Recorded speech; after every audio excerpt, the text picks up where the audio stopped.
Hello friends, आज हम इस वीडियो में बात करेंगे दो ध्रुवीयता का अंत। दो ध्रुवीय किसे कहते हैं?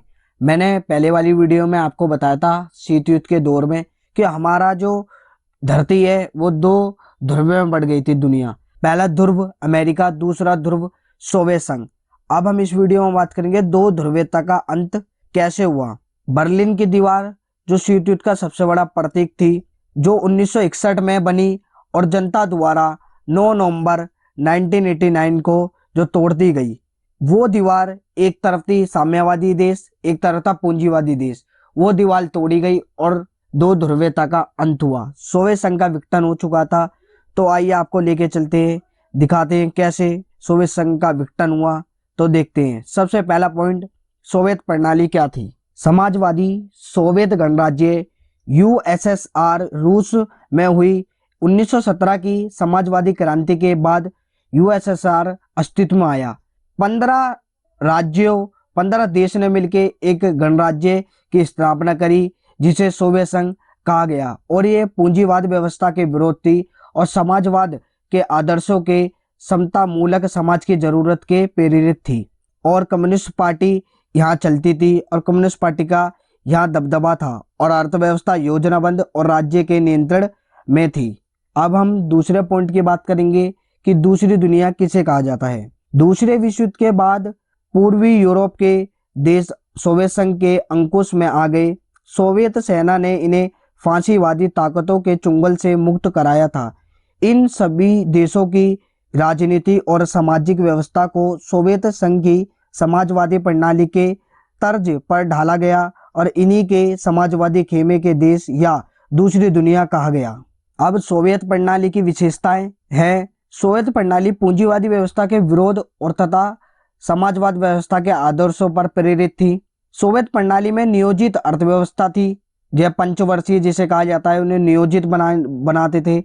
और कम्युनिस्ट पार्टी का दबदबा था और न्यूनतम जीवन स्तर की सुविधाएं, बेरोजगार बिल्कुल नहीं थी और उन्नत संचार प्रणाली और उत्पादन देशों पर राज्य का नियंत्रण था। ये सोवियत प्रणाली की विशेषताएं थी। अब हम अगले पॉइंट पे चलते हैं कि मिखाइल गोर्बाचेव द्वारा सोवियत संघ का विघटन क्यों हुआ। मिखाइल गोर्बाचेव ने इस व्यवस्था को सुधारना चाहा। वे 1980 के दशक में मध्य सोवियत संघ की कम्युनिस्ट पार्टी के महासचिव बने। गोर्बाचेव ने पश्चिमी देशों के साथ संबंध सामान्यता बनाने, सोवियत संघ को लोकतांत्रिक रूप और वहां के सुधार करने का फैसला किया। लेकिन यूरोप के देश सोवियत के खेमे के हिस्से थे और देश की जनता ने अपनी सरकारों और सोवियत नियंत्रण पर विरोध करना शुरू कर दिया था। पूर्वी यूरोप की साम्यवादी सरकार एक से एक बार गिरती गई। इससे सोवियत संघ के विघटन की गति और तेज हो गई। मिखाइल गोर्बाचेव ने देश के अंदर आर्थिक राजनीतिक सुधार और लोकतांत्रिकरण की नीति चलाई। इन सुधार नीतियों का कम्युनिस्ट पार्टी का नेता ने विरोध किया और जनता भी इसका विरोध करती रही कि तब सोवियत संघ के विघटन की गति तेज हो गई। तो वो चाहते थे हमारा सुधार हम जल्दी उभरे। वो पश्चिमी देशों की तुलना में बहुत पीछे रह चुके थे और वो बहुत जल्दी सुधार चाहते थे। लेकिन मिखाइल गोर्बाचेव वो धीरे धीरे सुधार कर रहे थे और वो कर भी देते, लेकिन ये जनता को अभी पसंद नहीं आ रहा था। और फिर कम्युनिस्ट पार्टी 1991 में तख्ता पलट हुआ और वे गर्मपंथियों का बढ़ावा दिया। अब तक जनता को स्वतंत्रता का स्वाद चख चुका था और वे कम्युनिस्ट पार्टी के पुरानी रंगत वाले शासन से नहीं जाना चाहते थे। बोरिस याल्त्सिन ने तख्ता पलट के विरोध में बहुत भूमिका निभाई और वे नायक के रूप में उभरे। और रूसी गणराज्य के वे बोरिस याल्त्सिन ने आम चुनाव जीता और वह पहले राष्ट्रपति बने।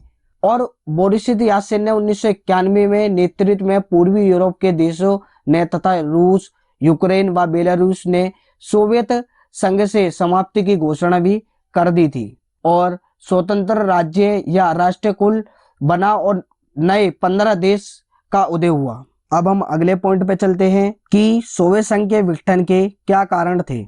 तो आइए देखते हैं। नागरिकों को राजनीतिक और आर्थिक आशंकाओं को पूरा ना कर पाना था, वो पूरा नहीं कर पा रही थी सरकार। सोवियत प्रणाली पर नौकरशाही का शिकंजा जमा हुआ था। कम्युनिस्ट पार्टी का आकांक्षा, एक ही पार्टी थी, कम्युनिस्ट पार्टी ही चलेगी, उन्हीं का आकांक्षा जमा हुआ था।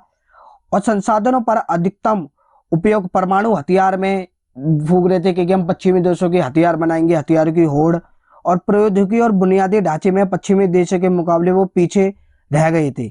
मिखाइल गोर्बाचेव किए गए सुधारों का विरोध, ये भी एक कारण माना जाता है, क्योंकि मिखाइल गोर्बाचेव अच्छे सुधार कर रहे थे लेकिन जनता ने इनका जोरदार विरोध किया, और इस वजह से भी एक कारण माना जाता है सोवियत संघ के विघटन का। सोवियत प्रणाली का सत्तावादी होना और पार्टी का जनता के प्रति जवाबदेही ना होना। अगर जनता, वहां की जनता पार्टी से कुछ, कम्युनिस्ट पार्टी से कुछ जवाब पूछती थी तो वो जवाबदेही नहीं थी, उनके पास कुछ जवाब ही नहीं था, कि वो ये दिखाना चाह रहे थे कि हम पश्चिमी देशों की तुलना में आज भी आगे हैं, लेकिन रियल बात ये थी कि वो पीछे छूट चुके थे और उनका जवाब उसके पास नहीं था। अब अगले पॉइंट पे आते हैं कि सोवियत संघ के विघटन के परिणाम क्या हुए। सोवियत संघ के विघटन के परिणाम, शीत युद्ध का संघर्ष को समाप्ति हो गई। शीत युद्ध का संघर्ष, क्योंकि सोवियत संघ का विघटन हो गया तो शीत युद्ध का संघर्ष हुआ, समाप्त हो गया। एक ध्रुवीय विश्व, अमेरिकी वर्चस्व का उदय हुआ। तब सोवियत संघ का विघटन हुआ तो एक ही महाशक्ति के रूप में अब अमेरिका एक ध्रुवीय हो गया और अमेरिकी वर्चस्व का उदय हो गया। हथियारों की होड़ की समाप्ति हुई, तब उसकी अर्थव्यवस्था पूरी, सोवियत संघ अलग हो गए कुछ देश, हथियारों की होड़ अब समाप्ति हो गई और सोवियत के खेमे में अंत का 15 देशों का उदय हुआ। सोवियत रूस का उत्तराधिकारी बना, जो रूस है सोवियत संघ का उत्तराधिकारी बना, और विश्व राजनीति की शक्ति संबंध परिवर्तन होते गए और समाजवादी विचारधारा पर प्रशंसित और पूंजीवादी उदारवादी व्यवस्था का वर्चस्व बढ़ता गया। अब हम आगे देखेंगे कि साम्यवादी शासन के बाद शॉक थेरेपी कैसे अपनाई गई। थोड़ा सा हम शॉर्ट में देख लेते हैं कि शॉक थेरेपी का गया क्या अर्थ है। शॉक थेरेपी का अर्थ अज्ञात पहुंचाकर उपचार करना। साम्यवादी के पतन के बाद सोवियत संघ के गणराज्यों को विश्व बैंक और अंतर्राष्ट्रीय मुद्रा कोष द्वारा निर्देशित साम्यवाद से पूंजीवाद की ओर परिवर्तन के मॉडल को अपनाने को कहा गया। इसे शॉक थेरेपी कहा गया कि हम पहले साम्यवादी विचारधारा अपना रहे थे, अब हम पूंजीवादी विचारधारा अपनाएंगे, और जो बहुत सारी निजीकरण करते गया एक ही दम में, इसे शॉक थेरेपी कहा गया, क्योंकि एक अर्थव्यवस्था से दूसरी अर्थव्यवस्था में परिवर्तन होना, इसे शॉक थेरेपी कहते हैं।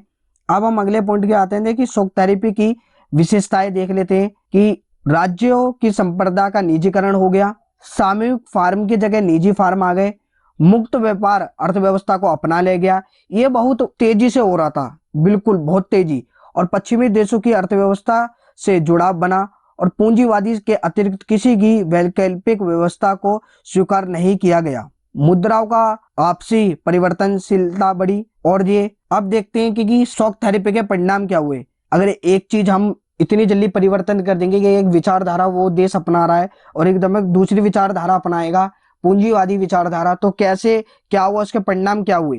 पूर्णतः असल में रूस का औद्योगिक ढांचा चरमरा गया, रूस बिल्कुल चरमरा गया औद्योगिक ढांचा, और रूसी मुद्रा रूबल में गिरावट बहुत आ गई। रूबल जो इतनी बड़ी मुद्रा थी उसमें बहुत गिरावट आ गई, क्योंकि निजीकरण कर दिया गया था, और समाज कल्याण की पुरानी व्यवस्था नष्ट हो गई। 90% उद्योगों को निजी हाथों या कंपनियों को कम दामों या औने पौने दामों पे बेच दिया गया।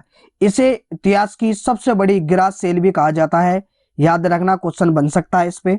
और आर्थिक विषमता बढ़ी, खाद्यान्न संकट हो गया और माफिया वर्ग का उदय हुआ। तब ये सब होता है तो माफिया वर्ग भी पनपेगा, उनका उदय हुआ, और कमजोर संसद और राष्ट्रपति की अधिक शक्तियां, जिससे सत्तावादी राष्ट्रपति शासन बह गई। ये शीत युद्ध का परिणाम, क्योंकि बहुत चरमरा गई थी रूस। और ये शॉक थेरेपी है सोवियत संघ के विघटन के बाद अपनाई गई थी, जो देश उनसे अलग हो गए थे, और ये फिर भी बात शॉक थेरेपी नहीं आई, उनकी इससे घाटा ही हुआ, क्योंकि पूरी रूबल में गिरावट आ गई, रूसी मुद्रा, रूस का औद्योगिक ढांचा पूरा चरमरा गया, और निजीकरण करके ये सब अच्छा नहीं हुआ। और कुछ इसके साथ साथ कुछ संघर्ष व तनाव के क्षेत्र भी चल लेते, इसकी हम अभी देखते हैं कि क्या थे संघर्ष और तनाव के क्षेत्र। संघर्ष व तनाव के क्षेत्र, पूर्वी सोवियत संघ के अधिकांश गणराज्य संघर्ष की आशंका वाले क्षेत्र थे। इन देशों में भारी ताकतों की दखलंदाजी भी बढ़ रही थी। रूस के 2 गणराज्य चेचनिया और दागिस्तान में हिंसक अलगाववादी आंदोलन चले, और चेचनिया और चेकोस्लोवाकिया 2 भागों में बट गया, चेक तथा स्लोवाकिया में बट गया। बाल्कन क्षेत्र होते बाल्कन गणराज्य यूगोस्लाविया के गृह युद्ध के कारण कई प्रांतों में बढ़ चुका था, जिसमें से साबिल ब्रोनिया हर्जेगोविना और स्लोवेनिया था। क्रोएशिया ने अपने को स्वतंत्र कर लिया और बाल्टिक क्षेत्र के लिथुआनिया ने मार्च 1990 ने अपने आप को स्वतंत्र घोषित कर लिया। एस्टोनिया, लताविया और लिथुआनिया 1991 में यूएनओ संयुक्त राष्ट्र संघ के सदस्य बने और 2004 में नाटो के भी। मध्य एशिया के तजाकिस्तान में 10 वर्ष तक गृह युद्ध चलता रहा, यानी 2001 तक, और अजरबैजान, आर्मेनिया, यूक्रेन, जॉर्जिया में भी गृह युद्ध की स्थिति थी। मध्य एशिया गणराज्य ने पेट्रोल के विशाल भंडार थे। इसी कारण इस क्षेत्र के भारी ताकतों और तेल कंपनियों की प्रतिस्पर्धा का अखाड़ा भी बन गया था कि हम इस पे तेल निकालेंगे, क्योंकि तेल के विशाल भंडार थे। यह अखाड़ा बन गया था। अब हम लास्ट पॉइंट की बात करेंगे, साम्यवादी देश और भारत। भारत के साम्यवादी रह चुके सभी देशों के साथ अच्छे संबंध कायम है, लेकिन भारत के संबंध रूस के साथ सबसे ज्यादा गहरे हैं। और हिंदी फिल्म के लिए नायकों के राज कपूर से लेकर अमिताभ बच्चन तक रूस के पूर्व सोवियत संघ के गणराज्यों ने घर घर में जाने जाते हैं। और रूस और भारत दोनों का सपना बहुधर्वीय विश्व का था, और अंतरराष्ट्रीय फलक पर कई शक्तियां मौजूद हो और सुरक्षा की सामूहिक जिम्मेदारी एक की हो, या सोवियत संघ, यूएनओ और यूएनओ संयुक्त राष्ट्र संघ का संस्था जैसी फैसलों को सब पे माना जाए। और 2001 के भारत रूस के सामरिक समझौते के अंग के रूप में भारत और रूस के बीच 80 द्विपक्षीय दस्तावेज पर हस्ताक्षर किए। इसके बाद भारत और रूस के लिए हथियारों का दूसरा सबसे बड़ा खरीदार भी है, और भारतीय सेना को अधिकांश सैनिक साजो सामान रूस से प्राप्त होते हैं। और इंदिरा गांधी ने भी रूस से समझौते किए, बाद में भी अच्छे रहे, और रूस से भारत के साथ बहुत अच्छे समझौते रह गए। और हाल ही में गोवा में दिसंबर 2016 में ब्रिक्स सम्मेलन के दौरान रूस और भारत के बीच 17वें वार्षिक सम्मेलन में भारत के प्रधानमंत्री नरेंद्र मोदी व रूस के राष्ट्रपति व्लादिमीर पुतिन के बीच रक्षा, परमाणु ऊर्जा, अंतरिक्ष अभियान समेत आर्थिक संबंधों को बढ़ावा देने के लिए उनके लक्ष्यों की प्राप्ति पर बल भी दिया गया। तब रूस के राष्ट्रपति 2016 में भारत के प्रधानमंत्री श्री नरेंद्र मोदी से मिले। ऐसे बहुत अच्छे संबंध है रूस के साथ भारत के। और जो मैंने ये चैप्टर बताया है, दो ध्रुवीयता का अंत, अगर ये आपको पसंद आया हो तो प्लीज सब्सक्राइब करें और लाइक करें, बेल आइकन दबाना ना भूलें कि आपको अपडेट मिलती रहे। ऐसे मुझे सपोर्ट करते रहें, और प्लीज यार सब्सक्राइब करते देना, आपका ये सपोर्ट चाहिए, और ऐसी मैं वीडियो लेके आता रहूंगा।